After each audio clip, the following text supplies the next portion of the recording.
小时候就是有回我姑妈骑电瓶车载我跟我表弟，我坐在那后面，然后我想踢我那个表弟，结果踢过去，然后收回来没收住，就卡进那个后面。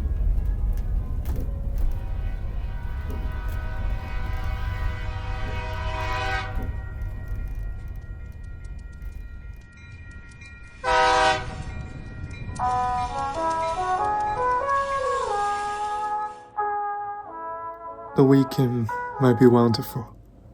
I mean, if you don't get a friend whose legs are broken 200 kilometers away and urgently needs surgery. Barrow in Venice. I've never seen a place named with 2 hyphens. A coastal town, remote, near Lancaster. As I stare at this name on the map, my brain seemed to shrink. All I knew was that reaching this place required a 4-hour train ride, while the return would take 6. I have to wake up on 6 on Saturday morning to catch a 7:35 train from Glasgow, transfer at car line for 40 minutes, and then ride the Northern Line for 22 stops to reach that town. The surgery was scheduled for this Saturday or Sunday. At least, that's what my friend said. But I suspect it might also happen next Monday, Tuesday, Wednesday, or the following Saturday. The time depended on whether the hospital faced any emergencies and the order of patients in line.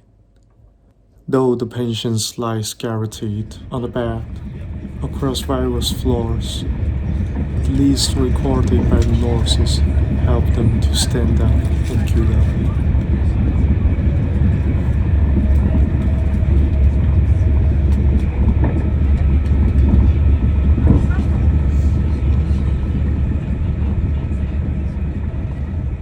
At 11:35 a.m., I arrived at this town, 200 kilometers away, with a name that contains 2 hyphens, and I boarded the bus to the hospital.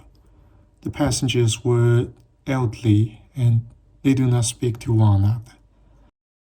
Comparing the atmosphere on the bus to the last bus on a match day at Old Trafford, it's like having a cup of dark tea outside the Emerson Scott Research Station.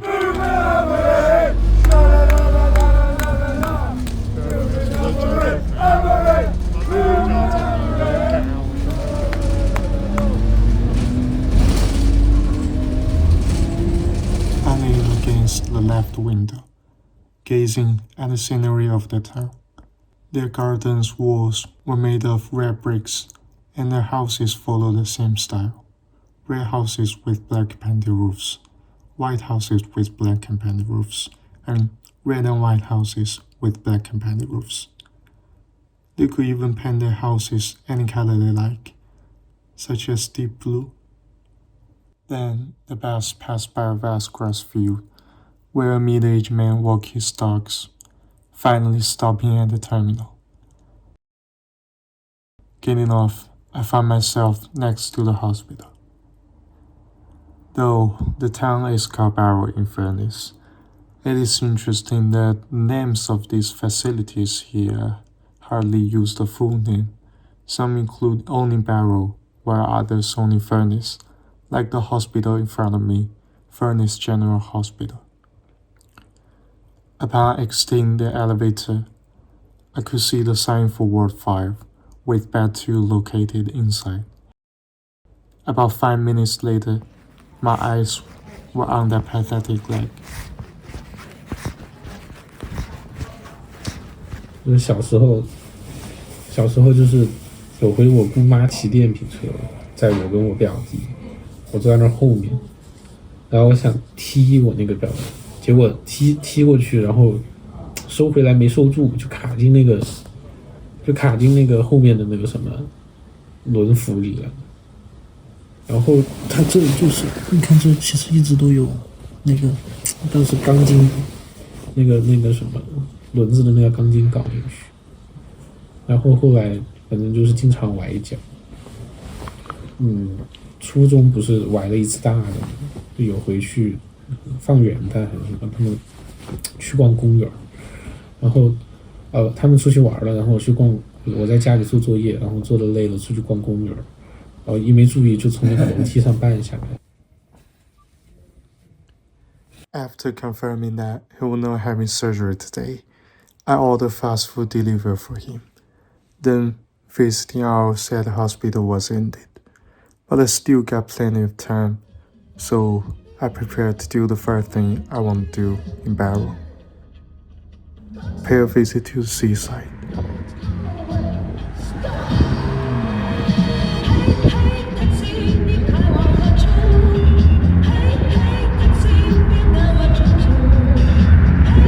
To catch a glimpse of the sea here, one will follow these steps.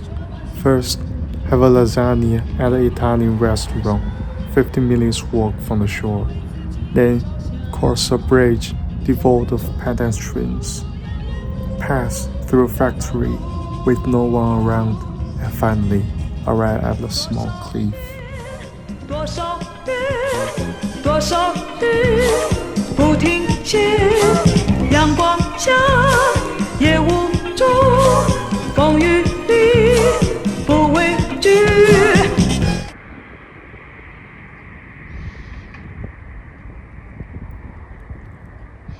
Tides, lighthouses, and distant lights flickering on the ships across the horizon. Looking down, tiny shields glimmering in the moonlight. None of these sights existed. When I reached the edge of the small cliff, all I saw was an endless night and a patch of grass swaying in the wind below. Barrow is surrounded by a long island, like silkworm. Thus, what I always saw was never the sea, but probably a river. Perhaps the water was salty. I only discovered all of this after exhausting myself and studying the map again.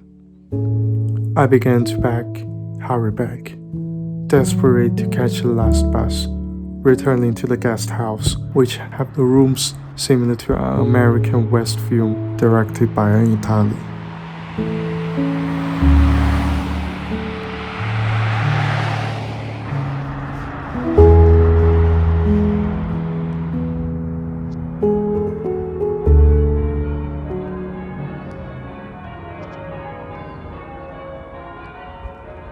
Eight hours later, as I stood in Lancaster Station, listening to the chaotic yet rhythmic chimes, I recall that at 9:30 a.m., when I learned my friend had been moved into the operating room, I was enjoying a typical English breakfast in the guest house's dining room.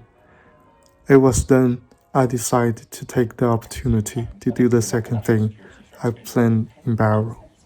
Go to a wild animal park. A huge morning of news, so thank you very much indeed for talking about all sorts of issues. Now we do just have an update for you. I got used to the necessary bus journeys required to get anywhere in this town, so I stood at a corner waiting for the hourly bus on Sunday. Along the way, I passed houses of various colors, expensive patches, and symmetry. Moments later, I stood at the entrance of the zoo. The zoo is completely empty.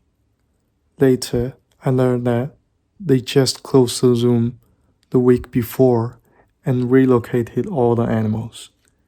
I stood at the front of the gate, considering finding a place to sit down, but the general cold quickly persuaded me otherwise. I still saw various animals. The photos new to the outer wall of the zoo entrance. I saw neither the sea nor the elephants sitting on the ground.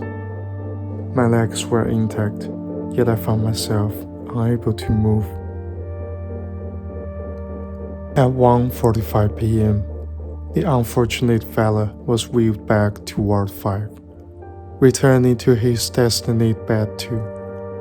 His leg was wrapped in a thick plaster, and the second thing came out from his mouth was, "It's starting to hurt."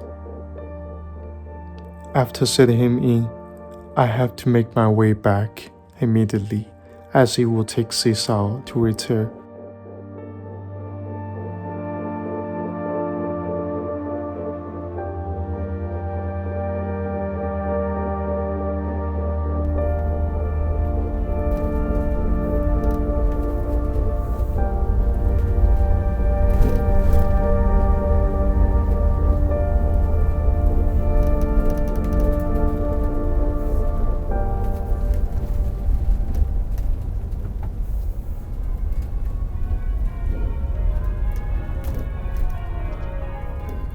After getting off in Lancaster, I heard that chime.